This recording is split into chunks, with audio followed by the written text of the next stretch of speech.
There's this term in powerlifting and strength sports, and I know you're clicking on this video for like seasons and 3 to 6 months. Like, what does that title mean? Like, I'm explaining this to you as an analogy. There is this term called periodization, which is essentially you focus heavily on one aspect of the sport. So, for example, in powerlifting, if you're trying to bench press more weight, you know what that is. You go through a period where you do tons and tons of reps with a lot of sets, but you don't train very hard because you're doing more. You're doing a lot of volume. Then you transition into a period of less reps, maybe similar sets, maybe a little bit less, but you train harder. These periods last 4 to 8 to 12 months, depending, or 12 weeks. Sorry, it could last that long, but that wouldn't be very good training. What I'm trying to communicate to you with like this little example is that your body works and your mind works in very specific ways that ties in with your life. And a lot of people will be scared to make a sacrifice because people around them will critique them. People around them will talk bad about them. People around them will say that you're too obsessed, you're doing too much. And then what they end up doing is they try and manage everything within a day. I used to do this myself, for example, and I would wake up 5 o'clock. I would work on my business for maybe 2 hours. I would go to school, get home, focus on more school, do my fitness stuff, all that. And I was kind of making no progress on anything. It was making me an average student. My business wasn't doing well.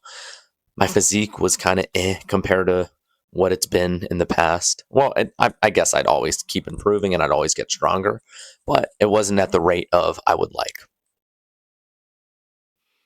These next 90 days, I decided I'm going to change that. And it's been maybe like a week, week and a half, something like that, to where I'm like, okay, I'm going to dedicate my life around fitness and I'm going to dedicate my life around business. Every waking second, I'm thinking about those two things when it comes to like my own personal life. So I wake up, I wash my face, I wake up at 3, right? Early morning. And I'll work on my business up until it's time to work out. I work out, I go to school, Then I come home, I read, whether it's my Bible or a self-improvement book, and I obviously like pray and all that stuff in between. And if there's a Bible study that I'm able to go to, I go to. I say able to. If there's one I know of, normally I don't go to the ones at my school just because I literally don't know that they exist. And 2, because I'm doing other stuff, which I could do better at, but I mean, it depends. Like socializing, talking about God, being grateful for a sport versus going to a Bible study with a bunch of people who don't understand scripture. Like it's 50-50 on me because it's normally like kids running it. No offense. I'm called crazy. I'm called irrational. I have to stop hanging out with some people that I want to hang out with. I can't go to certain events. And my parents call me insane. They call me crazy because I'm up at 3. I'm going to bed at 5 o'clock, 6 o'clock. What kid our age, or my age at least, goes to bed at 6 p.m. and wakes up at 3 p.m.? Me. And it's because you don't improve in a circle. You don't improve your business or your fitness or self-improvement just by expanding everything all at once. You need these extreme periods to where you prioritize. And the thing is, people always have the mindset of it's going to last forever. It's not. Dedicating 3 to 6, or even maybe like a year, dedicating a year can be hard, but it's possible to a specific craft, to a specific thing, is not unrational. It's not crazy. You're just trying your absolute best at this thing for this period of time. And the thing is, people always look at other people's opinions and they'll go, oh, well, like John, let's say your name is John. John doesn't care about us. Or maybe let's reverse that. Your friend name is John. And you go, well, John doesn't care about me. He's not supporting me. And you want him as a friend? I can't follow my dream or follow my purpose because John, the dickhead, isn't being nice when I talk about it. Why would I be friends with John? Screw John. I care about what my purpose appointed by God is. I care about that. I care about what I know deep in my heart I should be doing. I care about that. I care about when I wake up in the morning and I go into the bathroom and I look into the mirror, looking at myself and going, I am trying my best. That's what I care about.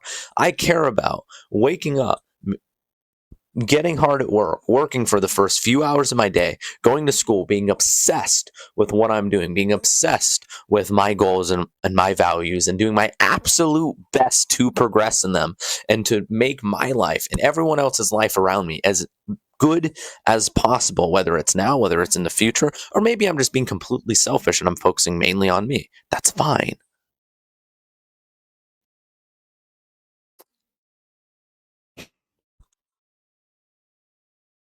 Because I know that I have a purpose. I'm here for a reason. I do my absolute best at doing my best, and that is the way that I am. And I have the confidence to say that.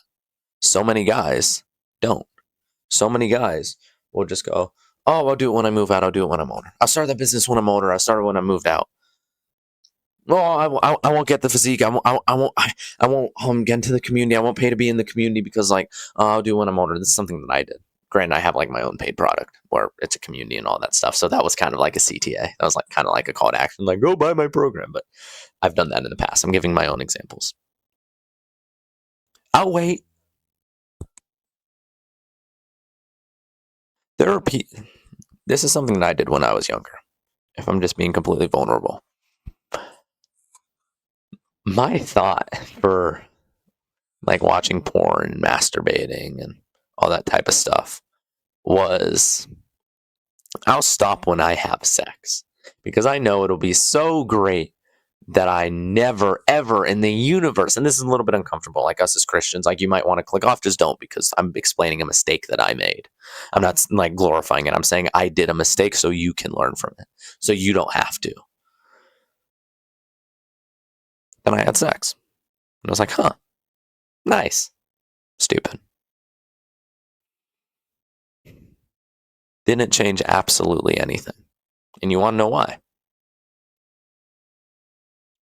Because I wasn't doing my best and I didn't put it into a period. I've put like it's called like the no fat movement or like less fat movement or whatever it's called, where it's like, this is a weird example, but it's essentially just like, can you not goon for 30 days? Like No Nut November. I'm sure you've heard of that term, or it's like, don't masturbate for 30 days. That is one of the best things you can do to avoid yourself from fapping, is setting like a challenge to set yourself to gain success in absolutely anything. I have all my medals behind me, all my like athlete awards and all these things, because I knew there would be a period where I worked my ass off, and I knew that I wanted to do it for the rest of my life, and I wanted to work hard for the rest of my life. And unfortunately, I'm not.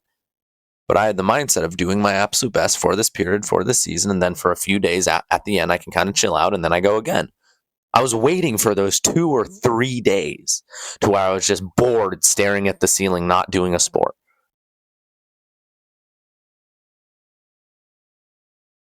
And I got medals. You're not wrong for wanting something specific. You're not wrong for dedicating a large chunk of your time to yourself. You're not wrong for wanting to spend 80% of your time by yourself, 15% with friends, and 5% with like girls that you're trying to vet and see where you can find your future wife. You're not wrong for that. You're not wrong for waking up, asking God for the ability to do your absolute best, to guide you in the right way, to only go in the direction that He wants, and then doing it. How is that wrong? That's not wrong. I would argue that is right. That you're doing what you know you should be doing, because deep in your heart, you know. And deep in your heart, you know that God knows what you should be doing. And even if it's not like a for definite plan, even if maybe one day you become like this huge business owner and you run a company called Christ Unite Foundation and it generates billions of dollars a year. And I'm not saying like your exact tax number, like what percentage of money you get taxed into foundation. So it shouldn't get taxed, I don't think, or it's like 1%. But what I mean is that you don't need to know like the ultra specifics, but okay, my goal is to help people do their best and inspire them. Simple. I just found out my purpose. Took 2 seconds. It's not complicated. I went through this thing of so long trying to find my purpose, trying to find out what's right, making so many mistakes, jumping from business model to business model because I don't know what my purpose is for people in the world. I don't know what I'm meant to do in the world. But the thing is, this analogy helped me. There's this guy Bailey. He is a cameraman for a bunch of famous people. He's worked with Tate and he's worked with who else has he worked with? I don't remember, but he's basically like this big, like he owns this big like cameraman company, basically like huge. And he gave this analogy which really helped me. You're like an arrow and God's like a bow or a bow, and he'll shoot you in a certain direction. You can, what was it? It might be, I think you might be the bow and arrow, but God's the one who like pulls the string. You get to decide where you want to go. You get to decide where you're shot off. But you want to give God and if I'm explaining this analogy wrong, that's my bad. You want to give God the ability to shoot you where he wants you to go, to send you in certain situations. So you could go over here, you can go over here, you can go up there, you can go down here, you can hit the bullseye. Let's pretend there is no bullseye. It doesn't matter. Because at the end of the day, if you become, if you become a professional fighter because your endurance is good and you were meant to be a marathon runner, I don't think it's that big of a deal. You still had the same effect. You still inspired, motivated people. And the thing, what's so beautiful I've noticed about the world is that when one person doesn't pick up the slack, someone else will. I watched it and it almost brought me to tears. Jeez. It was a pastor who also kind of like rap talk. So it's more so like a story, but it kind of rhymes every once in a while. It's not like a song, but it's not. And he was talking about a little girl who died from cancer. And he was essentially saying like he was extremely grateful for her because she inspired millions to be better, to push strong, to follow Christ because she was very strong. She never once complained. She never once felt sorry for herself. She said, I'm thankful God gave me the cancer. Think about how messed up that is for a little girl to say, like just looking at a surface level. This little girl was grateful. It's like 6, 7, 8-year-old girl, I think, was grateful that she was the one that God decided to give the cancer to. And the pastor had said that in a weird way, it sounds kind of bad to say, but if you understand the messaging, the pastor was grateful as well because she was a little soldier. And she was. I'd like to think that I'm the type of person if I could take on some disease for someone else, I would be strong enough to handle that. Of course I would. Why would I think any other way? But at the same time, I've never had it happen. And I don't have a disease that I know of. So I don't know how I would react or what I would do. That little girl proved in front of millions of people, tens of millions. Her name was Ava, if you remember, if you're like, know the situation, that you can be strong regardless of the circumstance. If a little girl can do it, why can't you? You're a grown man almost. You are a grown man.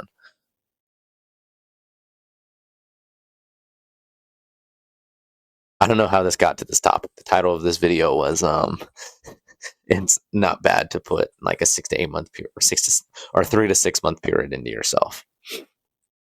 But I kind of just wanted to give that story and I kind of forgot my point with it. But yeah. My name's been Brandon. Keep doing the best and doing your best. Trust God. Signing off.